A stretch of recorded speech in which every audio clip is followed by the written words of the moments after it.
બંને પગ સામે, અંગૂઠાથી અંગૂઠા મળેલા, નમસ્કાર મુદ્રા, કોણીથી કોણી મળેલી, બંને હાથ સામે, ડાબા હાથ ઉપર જમણો હાથ, ધીરેથી હાથને ઉપરથી ગોળ ફેરવીને લઈ જઈશું પાછળ, નજર પાછળના હાથ તરફ,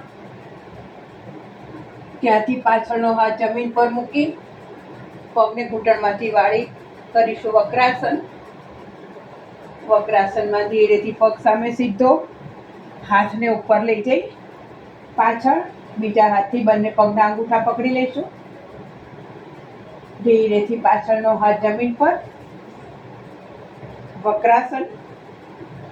વક્રાસનમાંથી હાથ ખોલી ઉપરથી ગોળ ફેરવી બાજુ પર આવી, હાથ સામે સીધો માથા પર, કાનની લાઈનમાં, અંગૂઠા મેક શ્યોર કરીશું અંગૂઠા ભેગા, પગ વાંકા ચૂકા નહીં.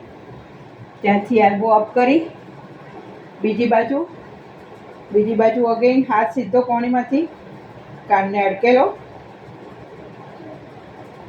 ત્યાંથી ઊભા થઈ એક પગે જાનું શિરાસન, બંને હાથથી પગનો પંજો પકડીશું, ગરદન નીચે લઈ જવાની જરૂર નથી.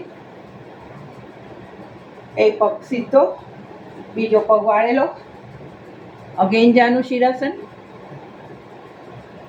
બીજો પગ સીધો, બંને હાથથી, આ વખતે બંને હાથ અલગ અલગ પગ ઉપર રાખવાના છે.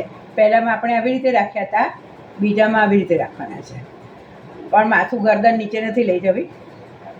અને પછી ત્યાંથી ને ત્યાંથી જ નમસ્કાર મુદ્રા. Okay, thank you.